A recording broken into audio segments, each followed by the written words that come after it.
Sunday ದಿನ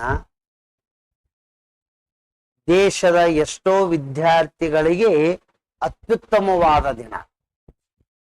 ಅದೇನಂದ್ರೆ ಅವತ್ತು ಎಕ್ಸಾಮ್ ಬರದ ದಿನ ಪ್ರಿಲಿಮ್ಸ್ ಪಾಸ್ ಆಗ್ತಾರ. ಪ್ರಿಲಿಮ್ಸ್ ಪಾಸ್ ಆದ ಕೆಲವೇ ತಿಂಗಳಲ್ಲಿ ಮೇನ್ಸ್ ಬರೀತಾರ. ಮೇನ್ಸ್ ಬರೆದ ಕೆಲವೇ ತಿಂಗಳಿನಲ್ಲಿ ಏನದಂದ್ರೆ ಇಂಟರ್ವ್ಯೂ ಹೋಗ್ತಾರ. ಮುಂದಿನ ವರ್ಷ ಈ ಯಾಳಿಯೊಳಗ ಅವರು ಏನದಂದ್ರೆ ತರಬೇತಿದೊಳಗಿರ್ತಾರ. ಅದಕ್ಕೆ ಬುನಾದಿ ಎಕ್ಸಾಮನೇ ನಾಳೆ ಸಂಡೇ. ಹಾಗಾಗಿ ನಾಳೆಯ ಸಂಡೇ ಎಷ್ಟೋ ವಿದ್ಯಾರ್ಥಿಗಳ ಕನಸಿನ ದಿನ ಅದ. ನಮಗ ನಿಮಗ ನಿದ್ದೆ ಮಾಡೋ ದಿನ ಅದ. ಅದು ನಮ್ಮ ಹಣೆ ಬರ. ನಾವು ಆಯ್ಕೆ ಮಾಡಿಕೊಳ್ಳುವ ದಿನ. ಎಲ್ಲಾ ಭಾರತೀಯರು ಬಹುತೇಕವಾಗಿ ರವಿವಾರ most happiest day, most relief day, ಹೆಚ್ಚಿಗೆ ನಿದ್ದೆ ಮಾಡುವ ದಿನ ಅಂತೇಳಿ ಆಯ್ಕೆ ಮಾಡ್ಕೋತೀವಿ.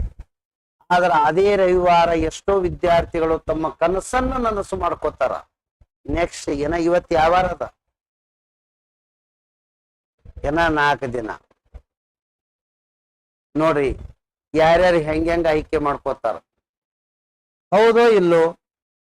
ಅದಕ್ಕೆ ಹೇಳ್ತೀನಲ್ಲ, ಕೆಲವು ವಾರಗಳು ಕೆಲವು ದಿನಗಳು ಕೆಲವೊಬ್ಬರಿಗೆ ಅತ್ಯುತ್ತಮವಾಗಿ ಪರಿಗಣಿಸ್ತಾವ, ಕೆಲವೊಬ್ಬರಿಗೆ ಸೋಮೇರಿಯನ್ನಾಗಿಸ್ತಾವ. ನಿಮ್ದು ಒಂದು ದಿನ ಅಂತಂದೇ ಬರ್ತಾವ. ನಿಮ್ಮ ಎಕ್ಸಾಮ್ನು ರವಿವಾರೇ ಇರ್ತಾವ. ಅರ್ಥ ಆಯ್ತ್ರೆ? ಆ ಬರೆದ ದಿನನೇ ನಿಮಗ ಓದಿರುವ ವಿಷಯ, ಬಂದಿರುವ ಪ್ರಶ್ನೆ, ಬರೆಯುತ್ತಿರುವ ಸಮಯ 3 ಸರಳ ರೇಖೆಯಲ್ಲಿದ್ರೆ ಯಶಸ್ಸು ನಿಮ್ಮದೇ ಇರ್ತದ. ಅವತ್ತಿನ ದಿನ ಗೋಲ್ಡನ್ ಡೇ ಇರ್ತದ. ನಿಮಗೆ ಓದೋದೊಂದು ಬಂದಿದ್ದೊಂದು. ಕ್ವಶನ್ ಪೇಪರ್ಲಿ ಗಾಳಿ ಬೀಸ್ಕೊತ ಹೊರಗೆ ಬರೋದು. ಸರ್, ನಿಜವಾದ ಪ್ರತಿಭೆಗಳಿಗೆ ಮತ್ತು ಕರೆಕ್ಟ್ ವರ್ಕ್ ಮಾಡಿರುವ ವಿದ್ಯಾರ್ಥಿಗಳಿಗೆ ಯಾವ ಪರೀಕ್ಷೆನೂ ಮೋಸ ಮಾಡಿದ ಉದಾಹರಣೆ ಇಲ್ಲ. ನಾವು ಯಾವಾಗ ಒಂದು ಪರೀಕ್ಷೆಗೆ ಮೋಸ ಹೋಗ್ತೀವಿ ಅಂದ್ರೆ ನಮ್ಮ ಪ್ರಿಪರೇಷನ್ ಕರೆಕ್ಟ್ ಇರಲ್ಲ. ಅರ್ಥ ಆಯ್ತ್ರೆ? ನಮ್ಮ ಪ್ರಿಪರೇಷನ್ ಹೆಚ್ಚ ಕಡಿಮೆ ಮಾಡ್ಕೊಂಡು ಕೂತಿರ್ತೇವೆ.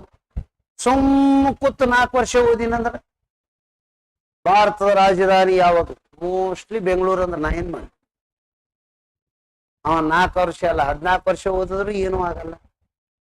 ಹೌದಾ ಇಲ್ಲ ರೀ? ಮತ್ತ ಸ್ಟ್ಯಾಂಡರ್ಡ್ ಎಕ್ಸಾಮ್ ಪಾಸ್ ಆಗಲಕ್ಕ ಹಾರ್ಡ್ ವರ್ಕ್ ಇಂಪಾರ್ಟೆಂಟ್ ಆಗಲ್ಲ ರೀ, ಸ್ಮಾರ್ಟ್ ವರ್ಕ್. ಸ್ಮಾರ್ಟ್ ಅಂದ್ರೆ ಏನ್ ಹೇಳ್ರಿ ನೋಡು. ಸ್ವಲ್ಪ ಓದೋದು ಹೇಳಿದ್ರೆ ಏನನ್ನು ಓದಿದ್ರ ನನಗೆ ಸಕ್ಸಸ್ ಆಗ್ತದ ಅನ್ನೋದು ಡಿಸೈಡ್ ಮಾಡ್ತೀವಲ್ಲ, ಅದು ಸ್ಮಾರ್ಟ್ ವರ್ಕ್. ಅದು ಬಹಳ ಇಂಪಾರ್ಟೆಂಟ್. ಎಲ್ಲಿ ಒಂದಿಷ್ಟು ದೇಶಕ್ಕೆ ಮತ್ತೆ IAS ಅಧಿಕಾರಿಗಳನ್ನ ಅಪಾಯಿಂಟ್ ಆಗೋರು ಅದಾರ ಸಂಡೇ ದಿನ. ಅವತ್ತಿನ